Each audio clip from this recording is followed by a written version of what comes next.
안녕하세요. 저희 머신러닝에 대해서 계속 알아보고 있는데요. 오늘은 그 여러 가지 중에서 그 모델을 평가하는 방법에 대해서 좀 알아보도록 하겠습니다. 모델을 평가하는 방법은 우리가 기존에 있는 통계학이나 이런 데서 뭔가 이 모델이 얼마나 설명력이 있느냐 검증을 하거나 이런 식으로 하지는 않고, 결국 저희는 데이터를 가지고 얼마나 잘 맞췄느냐 이거를 가지고 평가한다 라고 보시면 돼요. 그런데 이게 리그레션, 그러니까 수치를 맞추는 경우와 클래시피케이션, 범주를 맞추는 경우에 평가 방법이 좀 달라집니다. 이거를 좀 구체적으로 좀 자세히 좀 보도록 하겠습니다. 여기에 보시면 리그레션과 클래시피케이션이 조금 다르죠. 여기에 보면 먼저 우리 리그레션 모델에 대해서 먼저 평가하는 방법을 보도록 하겠습니다.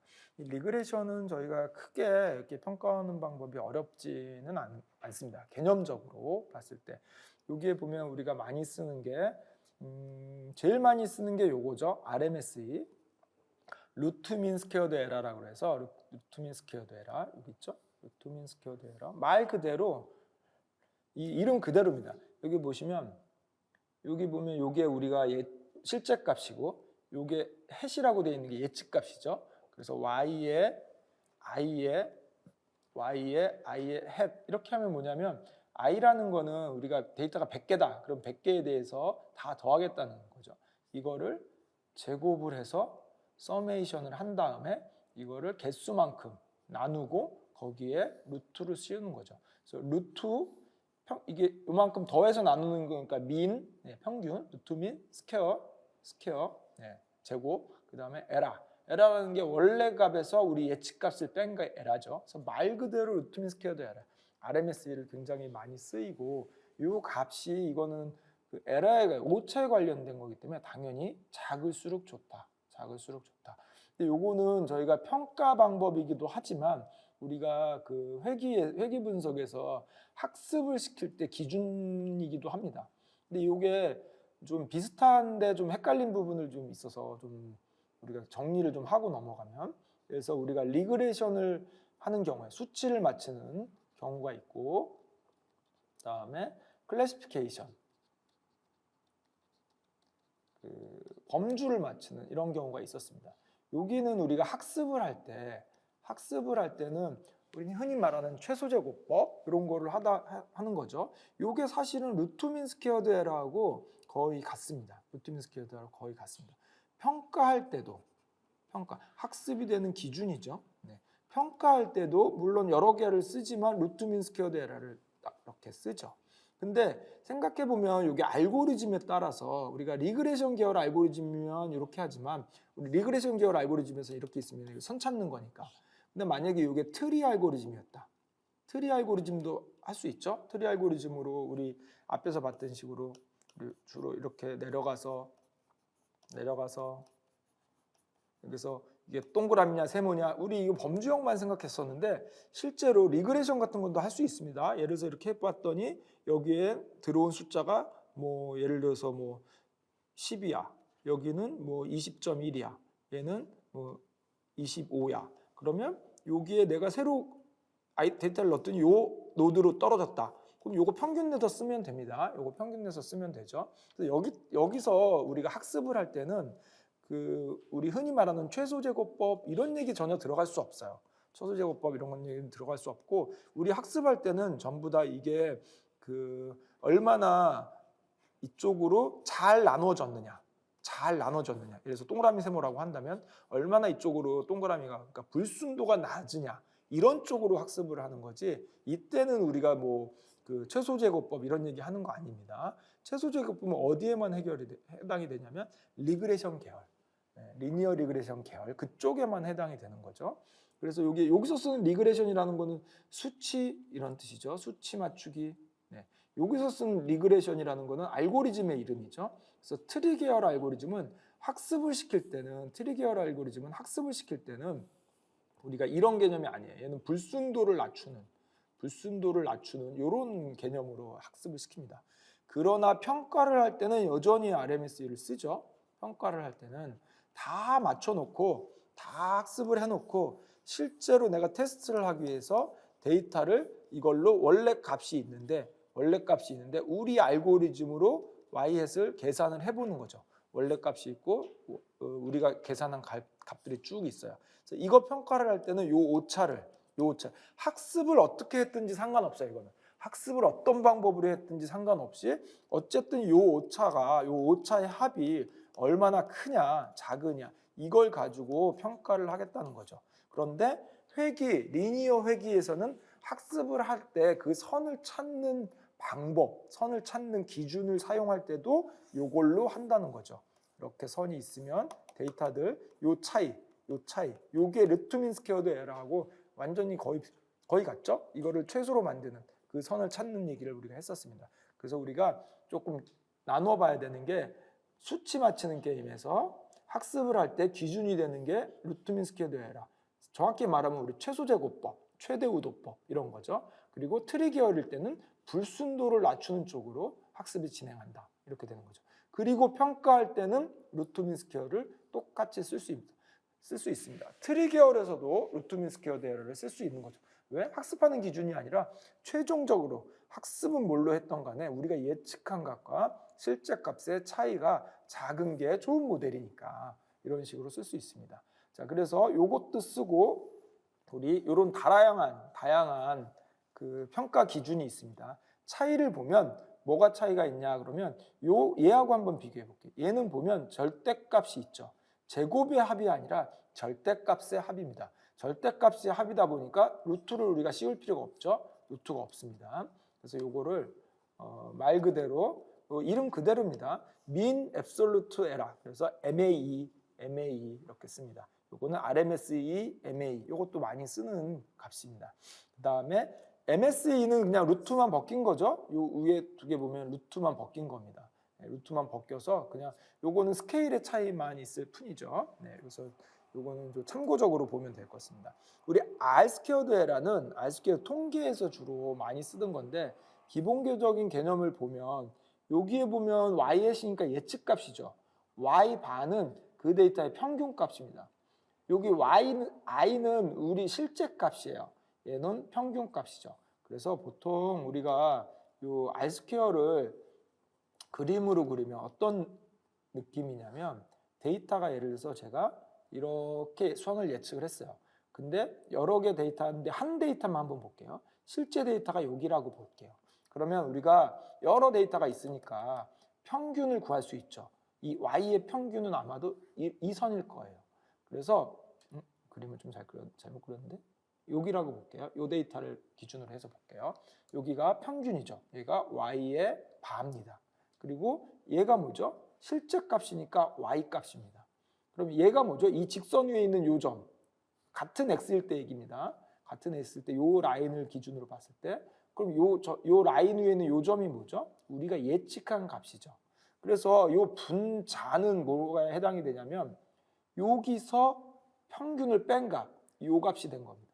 그 다음에 얘는 y에서 y바를 빼면 여기서 여기를 뺀 요 값이 되는 거죠.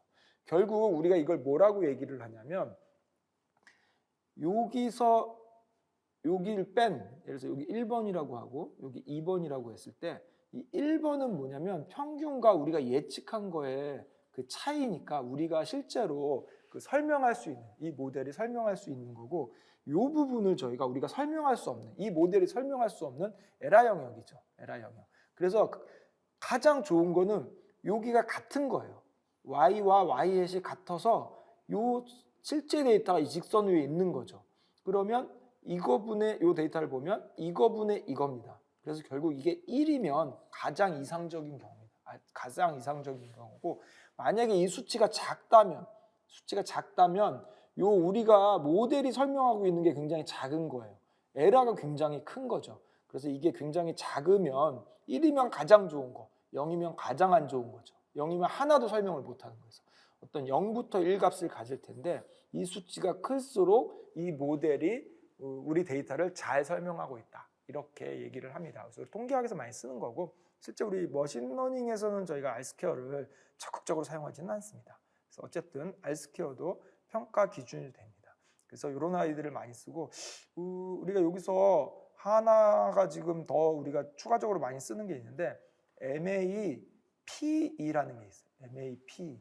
P가 뭐냐면 퍼센트의 P입니다. 퍼센트의 P. 그래서 얘는 언제 쓰냐면 우리가 가만히 잘 생각해 보면 얘도 그렇고 모든 애들이 실제값에서 우리 예측값을 뺀 거에 뭔가 제곱해서 다 더해서 평균 뭐 이런 개념이에요.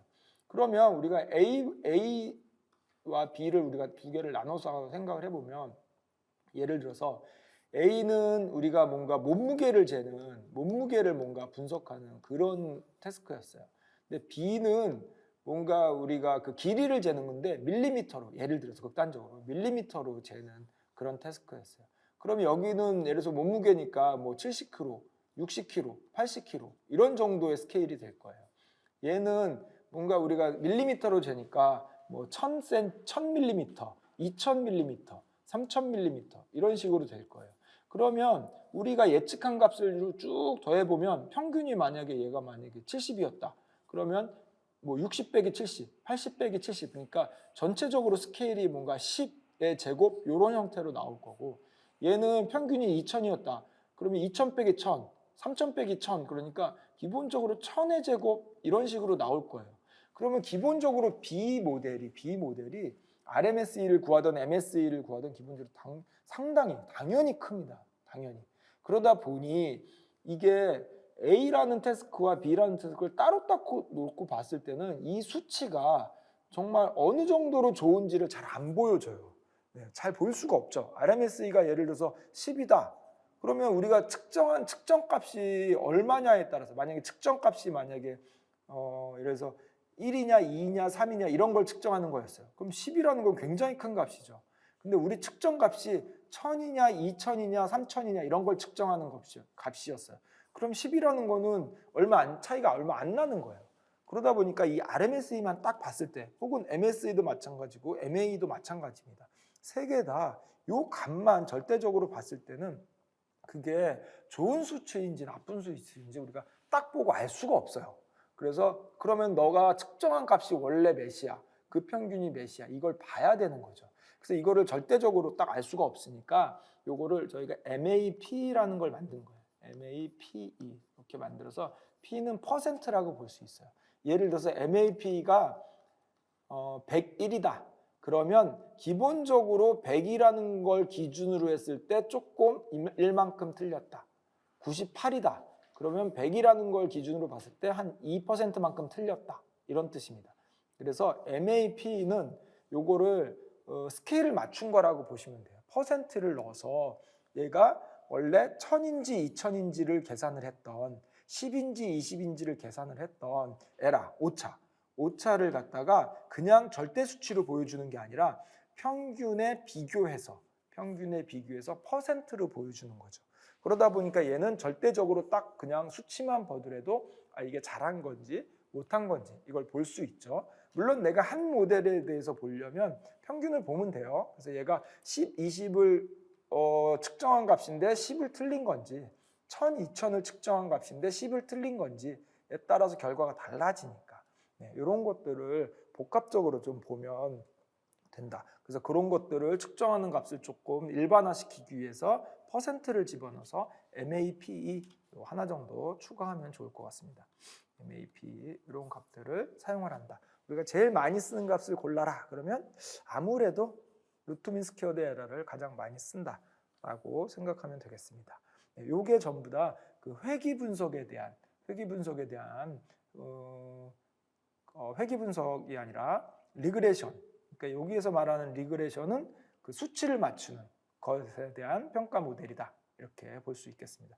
여기에 보면 이게 회귀 모델이라고 되어 있는데 조금 헷갈리죠. 우리 리그레션이라는 말을 여러 군데서 쓰기 때문에 제가 여기다가 정리를 하면 딱히 좀 정리를 해볼게요. 여기 일부러 제가 리그레션이라는 용어를 계속 쓸게요. 여기서 쓰는 거는 수치를 맞히는 게임 이라는 뜻이고 그 다음에 대비되는 게 클래시피케이션. 그렇죠? 이거는 범주를 맞추는 Y가 이렇게 쓰는 게 좋겠네요.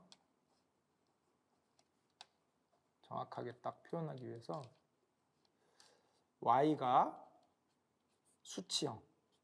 그럼 수치를 맞춰야 되는 거죠. 얘는 Y가 범주형. 범주를 맞춰야 되는 그런 아이라고 볼 수 있습니다. 그러면 이렇게 나누는 것 중에서도 알고리즘이 리그레션 계열 알고리즘이 있죠. 이때의 리그레션과 이때의 리그레션은 다른 의미다라고 그때 말씀드렸어요. 네, 요 밑에 있는 거는 알고리즘 계열, 네, 이렇게 보시면 됩니다. 이거에 대비되는 애는 우리 트리 계열 알고리즘, 트리 계열, 이렇게 일부러 제가 트리 계열이라고 쓸게요. 얘도 리그레션 계열이라고 써야 되겠네요. 리그레션 계열 이렇게 써보겠습니다. 자, 이렇게 쓸 수 있겠죠?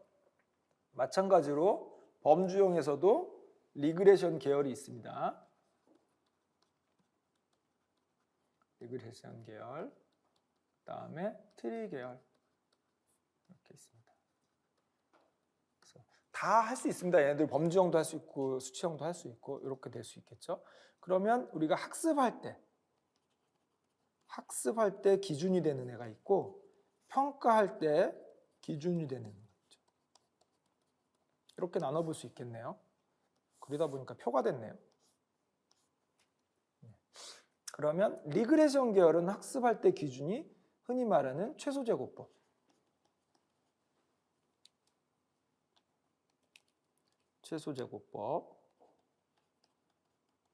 근데 사실 이게 RMSE하고 굉장히 닮아 있죠.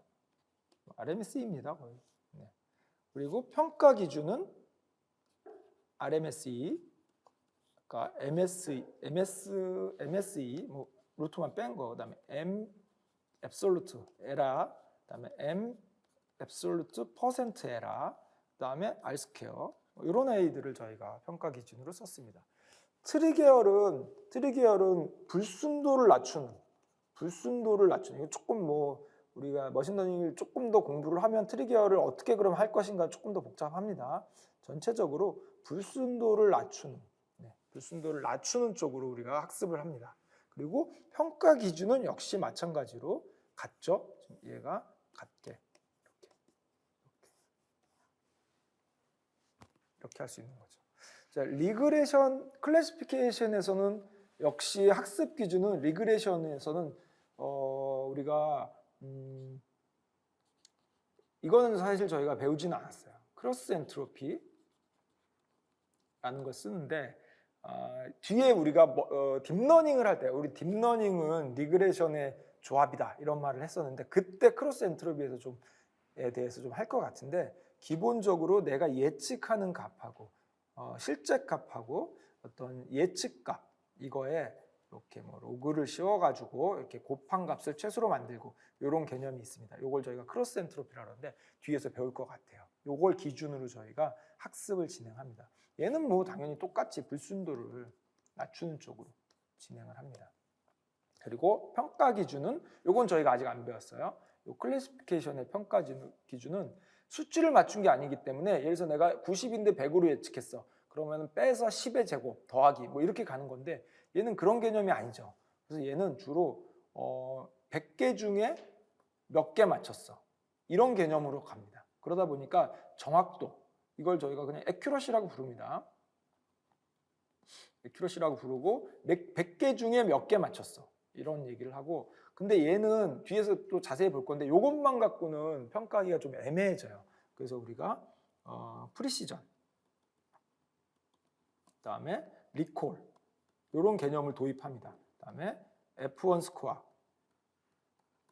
그다음에 ROC 커브, 그다음에 AUC 이런 애들을 다 저희가 배우려고 합니다. 그래서 이런 애들 가지고 우리가 평가를 합니다. 당연히 평가 기준은 같습니다. 뭘로 했던지 간에 평가 기준은 같다 이렇게 봅니다. 그래서 굳이 그림을 그려보면 이렇게 됩니다. 위에 있는 리그레션은 수치형, y가 수치형인 거, 클래시피케이션은 y가 범주형인 거 이렇게 되는 거고 알고리즘은 리그레션 계열 알고리즘과 트리 알고리즘이 있는데 학습 기준은 리그레션 계열 애들은 최소제곱법, 그다음에 얘는 크로스 엔트로피, 얘는 당연히 그냥 불순도 이렇게 보는 거고 그 다음에 그 평가 기준은 알고리즘이 무슨 계열이냐하고 상관없이 수치형이냐 범주형이냐에 따라서만 나누어집니다. 수치형은 숫자가 있기 때문에 뭔가 그 내가 예측한 값에서 그 실제 값을 뺀 어떤 숫자를 가지고 뭔가 조작하는 이런 개념이고, 얘는 범주형이기 때문에 결국 맞췄냐 틀렸냐 이게 되는 거죠. 그래서 100개 중에 몇 개 맞췄어, 이걸 기준으로 여러 가지 평가 기준을 만든다, 이렇게 생각하시면 되겠습니다. 이 중에서 저희가 리그레이션의 평가 기준을 본 거죠. 네. 그래서 요거를 봤습니다. 자, 두 번째로 저희가 볼 게 클래시피케이션의 평가 기준을 볼 건데, 여기 ROC하고 AOC 우리 좀 전에 나왔던 그겁니다. 요걸 먼저 볼게요. 저희가 이거를 컨퓨전 매트릭스, 오차 행렬이라고 부르는데, 요 그래프를 잘 봐야 되는데, 요게 보시면 요게 액츄얼 밸류라고 돼 있는데, 실제로 우리가 이거를 이제 조금 간단하게 하기 위해서 일단 태스크를 1과 0을 맞추는 게임이다, 이렇게 놓고 볼게요. 클래시피케이션인데 1과 0을 맞추는, 당연히 1과 0과 2와 3 이렇게 여러 개를 맞출 수도 있습니다. 그 중에서 우리가 1과 0을 맞추는 그런 경우를 한번 예를 들어 볼게요. 그럼 이쪽이 뭐냐면, 실제 내가 원래 1이었어, 얘는 원래 0이었어. 이걸 제가 파지티브, 네거티브라고 지금 우리가 쓰고 있죠. 실제 이쪽은 뭐냐면 우리가 예측한 값입니다. 1로 예측한 거, 그다음에 얘는 0으로 예측한 거, 이렇게 됩니다. 그래서 이거를 근데 어떤 책에서는 가로가 이쪽이 우리가 프리딕션일 수 있어요. 이쪽이 액추얼일 수 있습니다. 그래서 우리가 이거 뭐 세로분의 가로 이렇게 외우시면 안 되고 그냥 개념적으로 외우시는 게 좋습니다. 개념적으로. 그리고 요거를 저희가 용어를 다 붙여놨어요. 그래서 수식을 만들기 위해서. 이게 용어를 하면 상당히 헷갈립니다. 이게 보시면 TP, 이게 true positive, 이게 FN이 뭐냐면 false negative 이건데, T냐 F냐 요 앞에 있는 애들은 맞췄냐 틀렸냐예요. 맞췄냐 틀렸냐. 그 다음에 요 뒤에 있는 positive는 원래 positive, 원래 네거티브, 요 포지티브 네거티브를 얘기를 하는 거죠.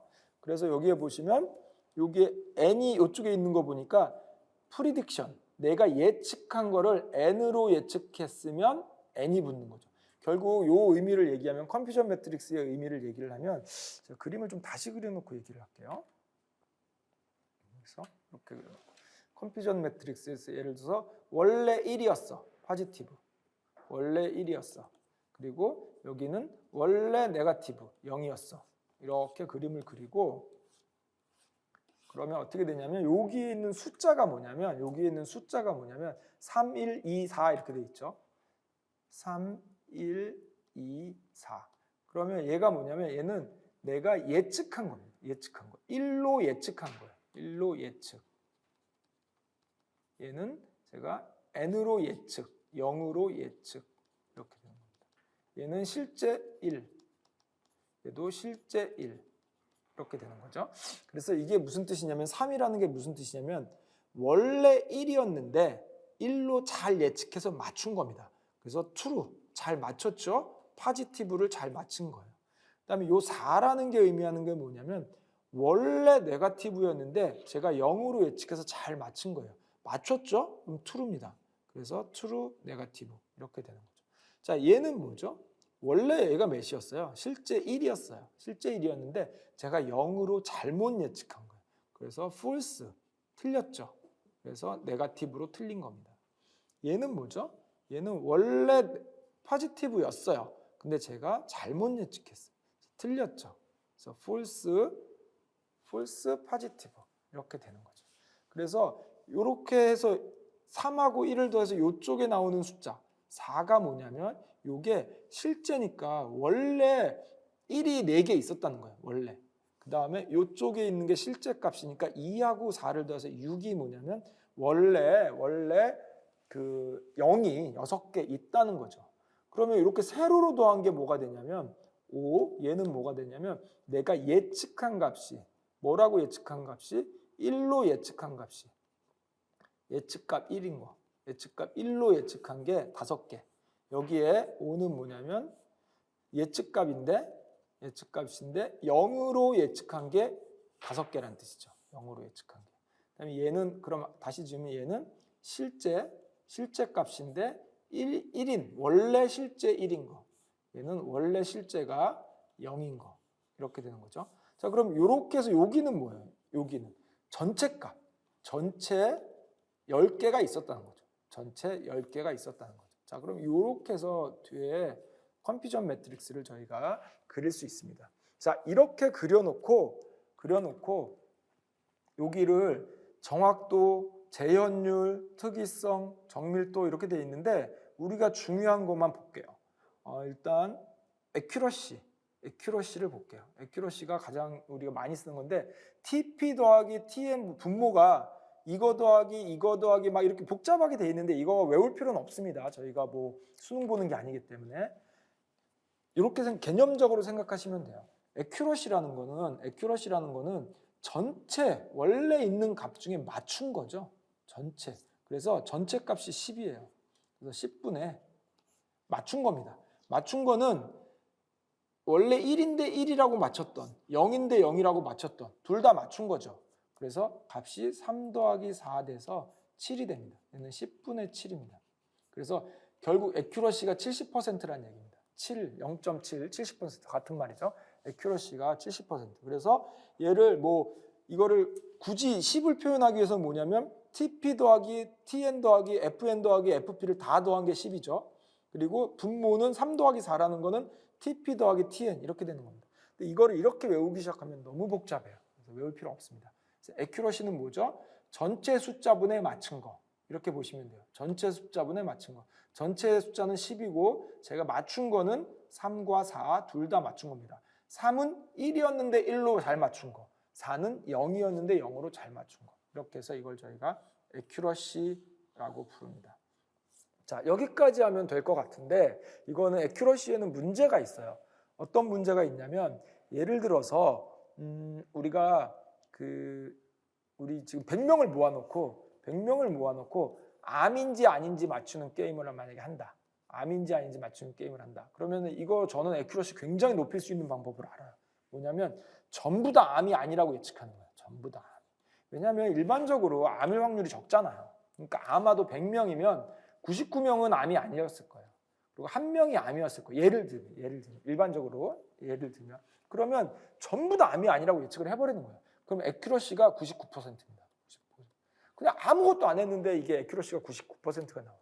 그래서 에큐러시만 갖고는 우리가 이 확률을, 이 모델의 성능을 평가하기가 조금 애매한 경우가 많이 있어요.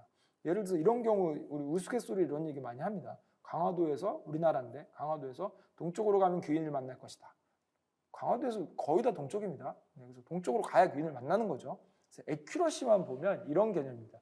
그래서 에큐러시가 언제는 효과를 발휘하고 언제는 효과를 발휘하지 않냐면 만약에 제가 1과 0을 맞추는 게임이라고 했을 때 우리 데이터가 1과 0이 50대 50으로 있다.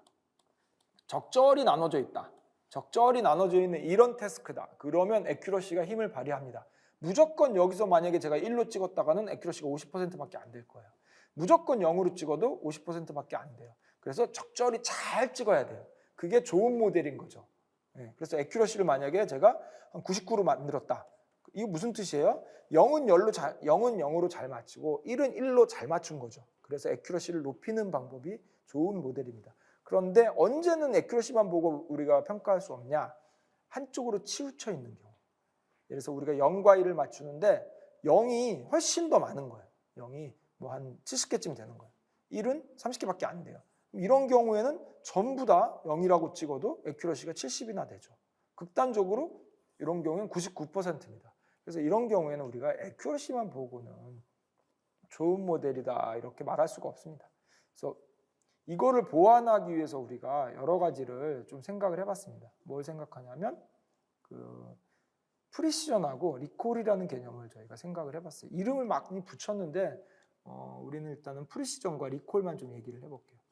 프리시전은 뭐냐면 프리시전은 우리가 여기에 책에 보면 프리시전이 뭐냐면 프리시전 정밀도라고 나와 있네요. 정밀도라고 나와 있고 TP 더하기 FP분의 TP TP 더하기 FP 요거죠. 요거 분의 TP 요겁니다. 그러면 3 더하기 2분의 5분의 3 이렇게 되는 거죠. 근데 이거를 TP 더하기 FP분의 TP 이렇게 외울 수가 없어요. 그래서 정밀도는 뭐냐면 자, 요 세로는 뭐죠?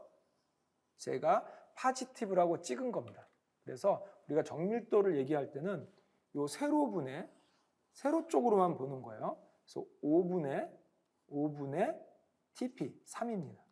이게 의미하는 바가 뭐냐면 내가 이거는 이렇게 세로로 외우셔도 안 돼요. 왜냐하면 어떤 책에서는 세로가 예측이 아니라 실제 값이 있을 수 있기 때문에. 그래서 정확히 하면 TP 더하기 FP분의 TP인데 이거 외우기도 쉽지 않잖아요. 그래서 우리가 이걸 개념적으로 아는 게 제일 중요합니다.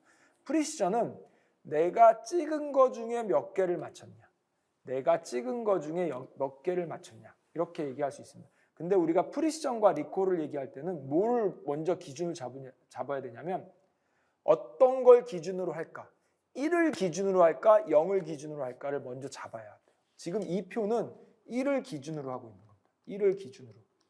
그래서 정확하게 얘기하면 우리 프리시전 리콜을 얘기할 때는 1을 기준으로 한 프리시전이냐 0을 기준으로 한 프리시전이냐 이걸 먼저 결정을 해야 되고 지금 저희는 1을 기준으로 얘기하고 있습니다. 그래서 1이라고 예측한 것 중에 몇 개나 맞췄냐, 1을 예측한 것 중에 몇 개나 맞췄냐, 이게 프리시전이고 리콜은 이게 분모는 똑같아요. 분모는 몇 개나 맞췄냐 똑같은데 분자가 달라져요. 분자는 뭐냐면 실제 1이었던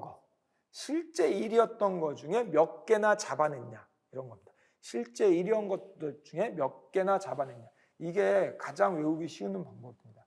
프리시전, 얘는 정밀도, 리콜, 이건 재현율 이렇게 부르는데 사실 한국말이도 어렵습니다. 그냥 프리시전, 리콜 보통 우리 이렇게 씁니다. 그래서 애큐러시, 프리시전, 리콜 이렇게 쓰는데 프리시전은 내가 1이라고 예측한 것 중에 몇 개나 맞췄냐 이거고, 얘는 실제로 1이 몇 개가 있었는데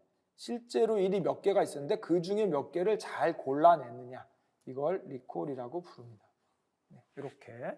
그래서 책에 보면 이렇게 프리시전은 TP 더하기 FP분의 TP, 리콜은 TP 뭐 어쩌고 분의 TP, 결국 분모는 얘예요. 똑같이 TP입니다. 근데 얘분의 얘냐 요거만 달라지는 거죠. 그래서 요거를 가로 세로도 외우셔도 안 돼요. 정확도는 내가 정확하게 맞춘 거니까 프리시전은 내가 찍은 거 중에 몇 개나 맞췄니 이렇게 되는 거고, 리콜은 원래 있던 것 중에 몇 개나 잡아내니 이렇게 됩니다. 자, 그러면 언제가 프리시전이 올라가고 언제가 올라가고 리콜은 언제가 내려가냐, 이걸 한번 따져볼게요. 좋은 모델은 프리시전, 리콜이 둘 다 좋아야 돼요. 좋은 모델. 근데 그냥 대충 찍으면 프리시전과 리콜은 트레이드 오프 관계가 있습니다. 얘는 내가 찍은 거 중에 몇 개나 맞췄냐라고 돼 있으니까 제가 만약에 100개 중에 만약에 1이 50개 있었고 0이 50개 있었다고 해볼게요. 이렇게 딱 동등하게 있었다고 해볼게요. 근데 제가 프리시전을 높이기 위해서는 어떻게 찍으면 되냐면 내가 찍은 거 중에 맞춘 거니까 1을 거의 안 찍는 거예요. 웬만하면 잘 모르겠으면 그냥 다 0으로 해버리고 1을 한 5개쯤 찍는 거예요. 5개쯤. 1이 5개라고 예측하고 0이 95개를 예측하는 거예요. 그럼 프리시전을 체크할 때는 우리가 내가 찍은 것 분에 1이라고 찍은 것 분에 몇 개나 맞췄냐, 그러니까 5개 분에 아마도 거의 다 맞췄을 거예요. 확실한 것만 찍었으니까. 그럼 이건 프리시전은 거의 1에 가깝습니다. 근데 반대로 리콜을 한번 생각해 볼게요. 리콜을 생각해 보면 제가 5개만 찍었어요. 프리시전 1이라고. 근데 0이라고 95개나 찍어놨죠? 그러면 내가 리콜을 측정할 때 어떻게 하냐면 내가 찍은 거하고는 상관없어요. 원래 1이 몇 개 있었어. 원래 50개 있었잖아요. 그 중에 5개만 맞춘 거죠. 5개 다 맞췄다고 했을 때 그러면 얘는 10분의 1입니다. 10분의 1. 그래서 똑같은 상황에 리콜은 1로 가장 좋고 얘는 프리시전은 1이고 리콜은 0.1 이렇게 되는 거죠. 그래서 이렇게 프리시전을 높이는 방법은 내가 확실한 것만 찍는 거예요. 확실한 것만. 그러면 프리시전은 굉장히 높아지고 리콜은 반면에 굉장히 작아지죠. 자, 반면에 리콜을 높일 수 있는 방법은 극단적으로 그냥 전부 다 1이라고 찍어버리는 거예요. 내가 잘 모르겠어. 그러면 한 90개 정도를 1이라고 찍어버리는 거예요. 그 다음에 0이라고는 한 10개만 찍는 거죠. 자, 그렇게 되면 리콜을 계산할 때는 원래 내가 50개, 그러니까 1이 있었잖아요. 그 중에서 아마도 이 안에 다 들어가 있겠죠. 적당히 다 그냥 1이라고 찍어버렸으니까. 뭐 극단적으로 전부 다 100개를 다 1이라고 찍어버리면 그럼 50개 다 찾았잖아요. 내가 원래 50개가 있는데 50개 다 찾았죠. 그러면 얘는 리콜은 1이 되는 거죠. 그러니까 가장 리콜이 올라가는 거죠. 반면에 이 상황에서 프리시전을 체크해 보면 제가 100이라고 90이 아니라 100이라고 찍어도 극단적으로 해볼게요. 100이라고 1이 100이라고 100개를 찍었어요. 그 중에서 맞춘 게 몇 개예요? 50개. 그러면 이건 0.5밖에 안 되죠. 그러면 리콜이 확 떨어졌죠. 프리시전이. 그래서 리콜과 프리시전은 이렇게 트레이드 오프 관계가 있습니다. 대충 막 찍으면 하나가 올라가면 하나가 떨어집니다. 그러면 언제는 프리시전이 중요하고 언제는 리콜이 중요하냐, 이걸 좀 봐야죠.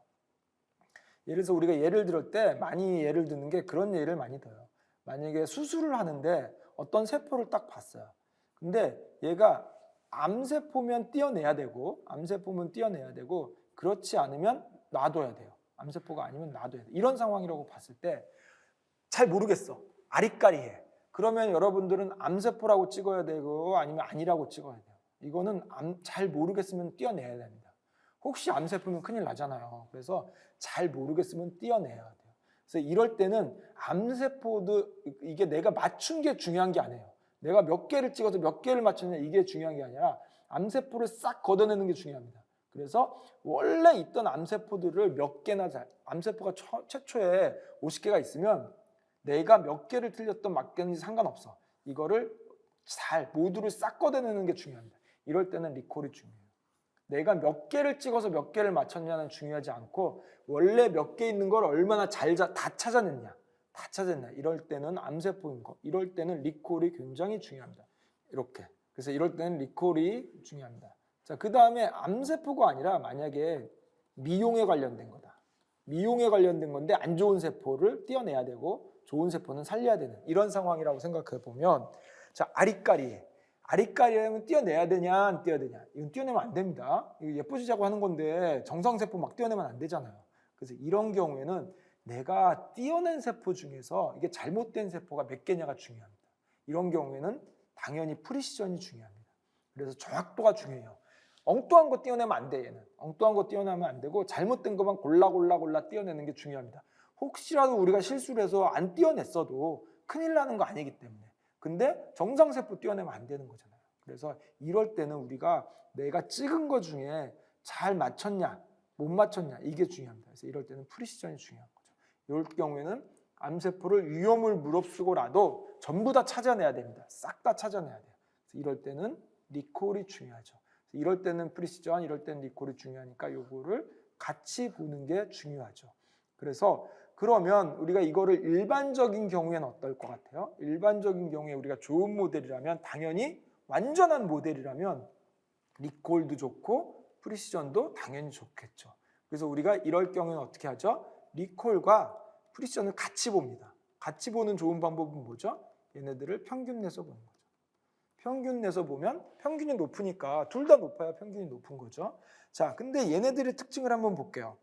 정밀도도 분자가 TP예요. 리콜도 분자가 TP예요. 뭐만 달라지죠? 분모만 달라져요. 그럼 결국 X분의 1 하고 Y분의 1 이렇게 된 거죠.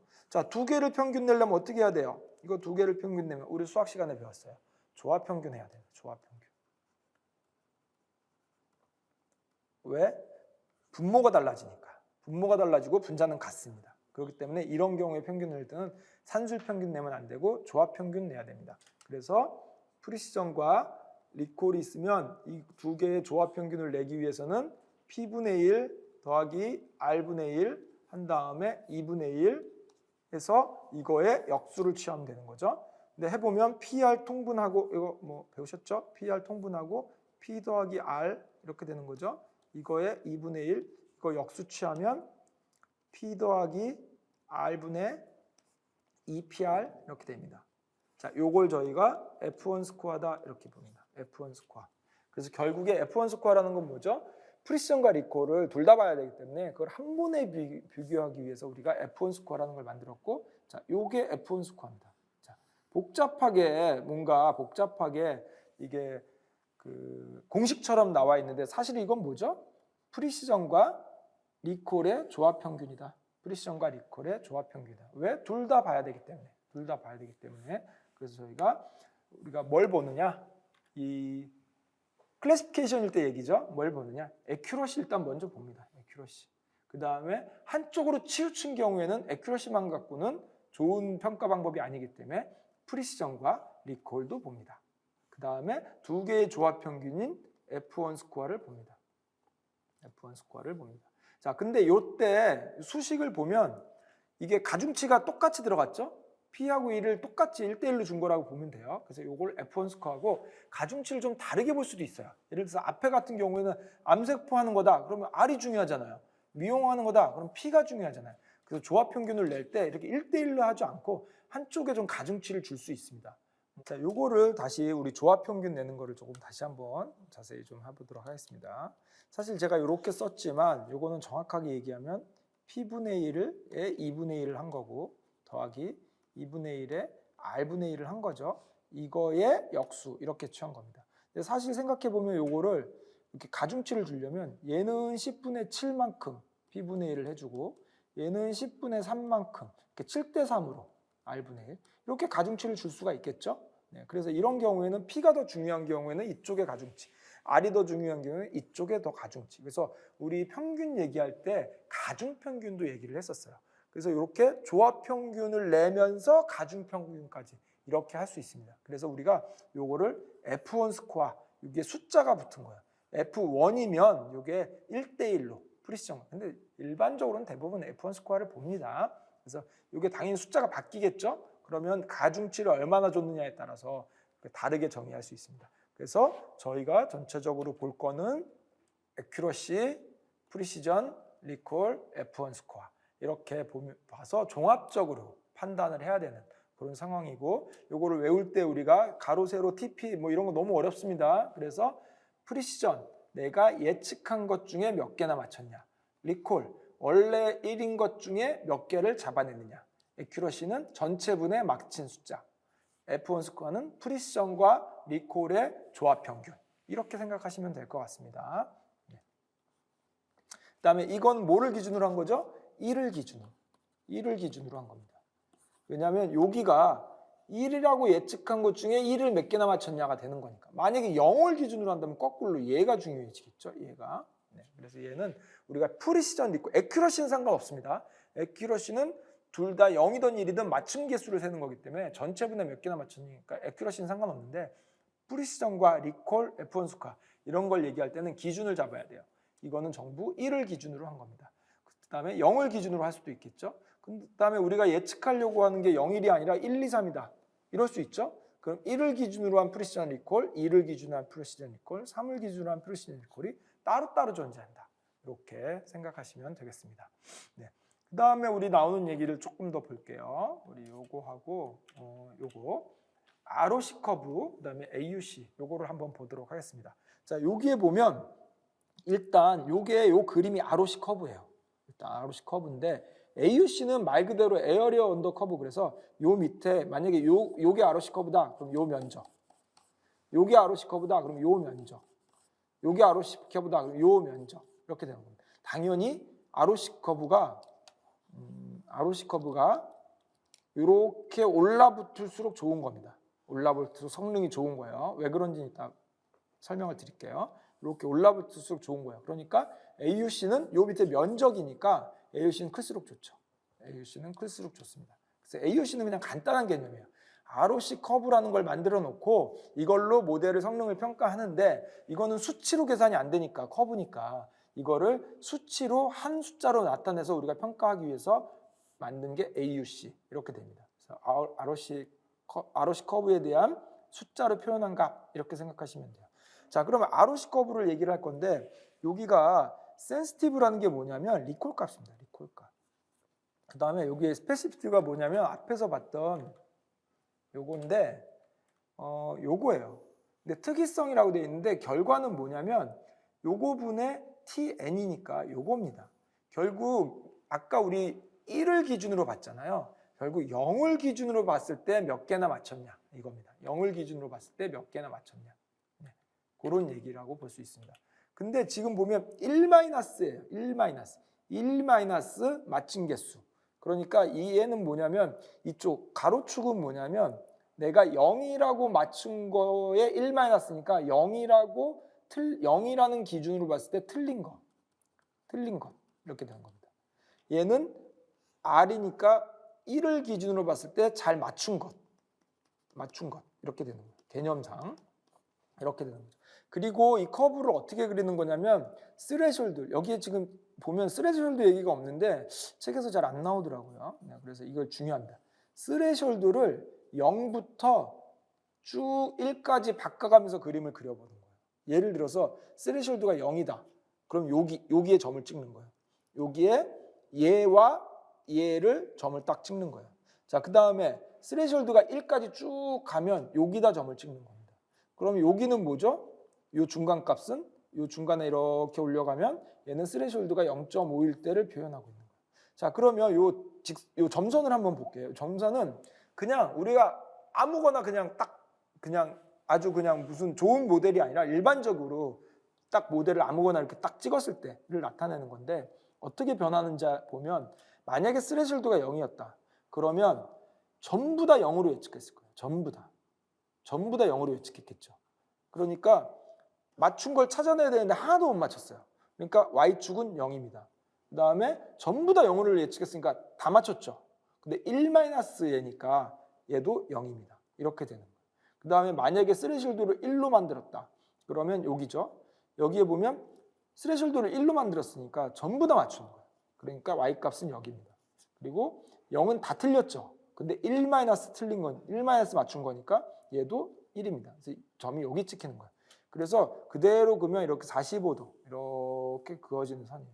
그런데 좋은 모델을 스레숄드를 어느 정도 0.5주에 나오면 원래는 여기에 찍히는 게 맞는데 점이 맞춘 것과 0을 맞춘 것과 1을 맞춘 것과 0을 틀린 게 여기쯤에 찍히는 게 맞는데 좋은 모델은 이게 이쪽으로 올라붙는 거죠. 이쪽으로 올라붙었다는 말은 뭐냐면 점이 여기 찍힌 거죠. 자, 여기는 뭐냐면 1을 맞춘 게 이렇게 높아진 거죠, 지금. 1을 맞춘 게 높아진 거죠. 그러니까 0을 틀린 것분에 0이라고 한 거 틀린 것분에 1을 맞춘 그 비율이 훨씬 높은 겁니다.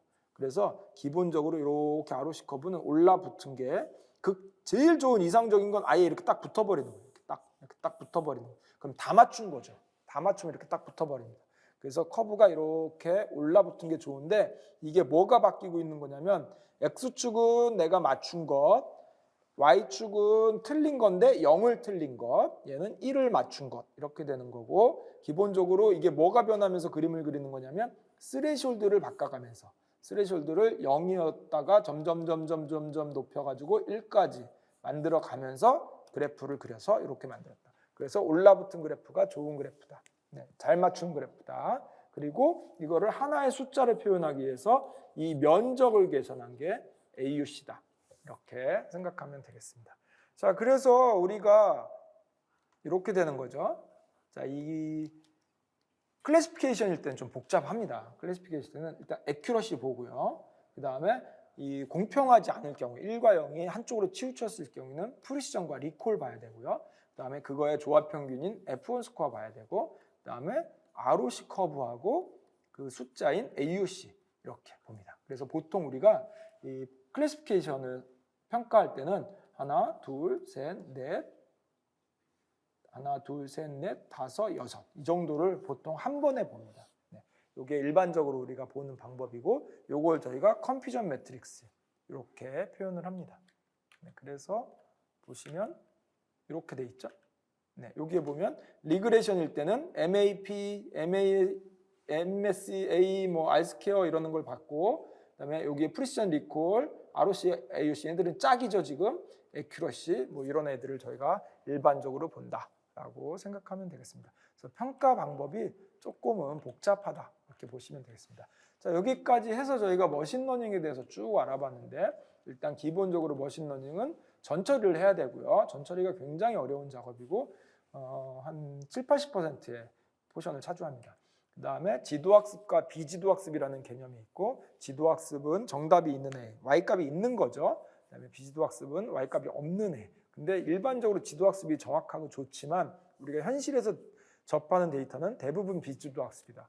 그래서 그걸 어떻게 지도학습으로 만들까 이런 연구들을 많이 이루어지고 있습니다. 그다음에 지도학습 중에서는 우리가 그 수치를 맞추는 리그레션과 범주를 맞추는 그 클래시피케이션 이런 아이들이 있었죠. 그다음에 그 y 값의 문제죠. 그다음에 x 값이 범주형이냐 수치형이냐에 따라서 우리가 원하드 인코딩을 한다든가 뭐 여러 가지 그 스케일링을 한다든가 이런 것들을 좀 했었죠. 그리고 알고리즘으로 보면 리그레션 계열과 그다음에 트리 계열 알고리즘. 근데 트리 계열 알고리즘 같은 경우에는 디시전 트리 같은 경우에는 우리가 그 오버피팅이 심하기 때문에 이거를 보완하기 위해서 그 앙상블 여러 개를 합쳐서 하는 앙상블이라는 걸 썼고 그 앙상블의 알고리즘 중에서는 보팅, 배깅, 부스팅, 스태킹 이런 것들이 있다고 했죠. 그래서 이런 아이들을 이용해서 나온 아이들이 랜덤 포레스트, GBM, XG 부스트 이런 아이들이 나왔습니다.